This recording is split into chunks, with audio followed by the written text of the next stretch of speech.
Things you possibly didn't know about Marc Bolan. It was 40 years ago on September 16 that Marc Bolan died in a car crash in southwest London at the appallingly young age of 29. To mark the anniversary, BBC 4 have made a new film, Marc Bolan, Cosmic Dancer, broadcast on September 15, produced and directed by Jeremy Marr, and featuring new interviews with those who knew him best, his partner Gloria Jones, producer Tony Visconti and manager Simon Napier-Bell. For the uninitiated, it reveals much about one of the UK's finest pop stars, and there's new insight to intrigue even the most hardcore Bolan fans. Here's what we learned. Marc Bolan, born Mark Feld in Hackney, London, always knew he was going to be a pop star, even when he was kid. He was fascinated by early rock and roll stars like Eddie Cochran, Little Richard, and Elvis, and says in the film, "I always knew I was different, right from the start, right from the moment I was born. When I was younger, I certainly thought I was a kind of superior being." Later, like Bowie, he became a master of reinvention. He was first a mod, then a hippie-ish singer-songwriter, before coming into full bloom as a glittering glam rock superstar. But we find out here that Marc's desire to invent characters for himself started far earlier, when he was a child. His brother, Harry, says, if Marc knew he was going to be in trouble, if someone picked on him, he'd take on a character that was stronger than the guy who was having a go at him. The character he would use for this bravado was Mighty Joe Young from the 1949 fantasy film of the same name. He dealt with life in his own mind. He worshipped Beau Brummell, a Regency-era dandy. Aside from his fascination with early rock and roll, Marc looked to books, particularly The Lord of the Rings, for inspiration, and also intriguing figures from British history. One man he became obsessed with was Beau Brummell, 1788 to 1840, a fashion icon from Regency England who is credited with establishing the modern men's suit, worn with a necktie, as a means of standard, formal dress. 95% of my success is the way I look and presence is what people pick up on, he says in the film, and he learned that from Brummell, who he'd read about as a teenager. Biographer Paul Rowland explains more, the influence of Beau Brummell, the character and the book, was profound. Marc got quite a lot of his attitude from Beau Brummell, who saw himself as a living work of art, and that's what Bolan saw himself as. He identified with Brummell, his background, his attitude and, of course, his sartorial elegance. His first band had a song banned by the BBC.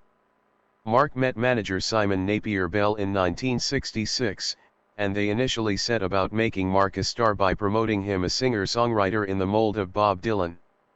When his early singles flopped, Napier-Bell suggested he join a beat group he was also managing, John's Children, Above.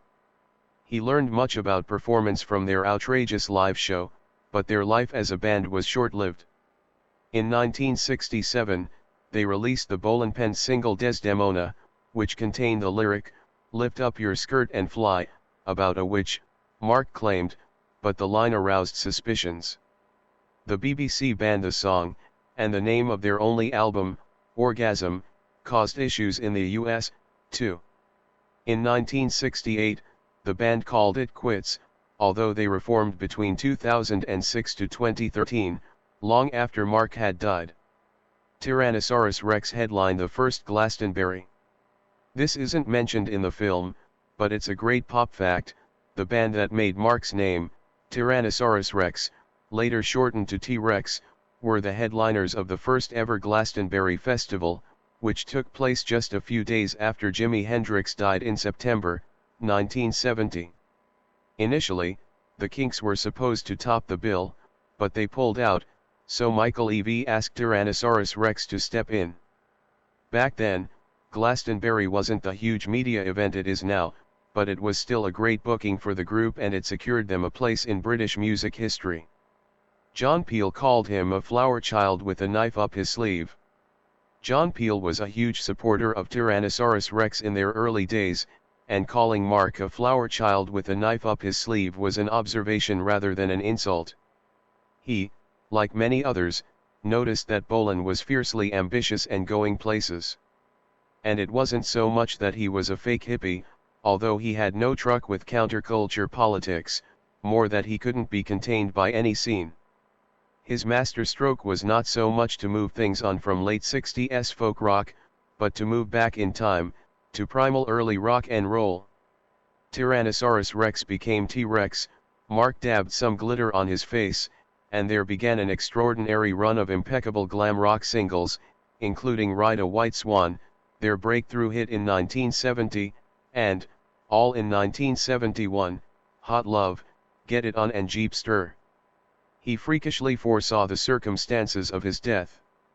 Marc feared a premature death, hence he never learned to drive, and he also believed he would die young, once saying, "The thing about success, certainly in the rock and roll business, is that it gives you an incredible amount, but what it takes away is irreplaceable, and sometimes I get a funny feeling that I shan't be here very long. And I'm not talking in terms of things like success. It frightens me sometimes."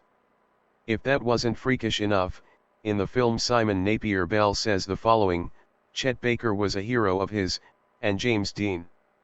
And I said, well, be careful having James Dean as a hero, because you might end up dying in a Porsche. And he said, oh, I'm just tiny, I'd like to die in a Mini. It was in a Mini that he died, on that tragic night in September 1977.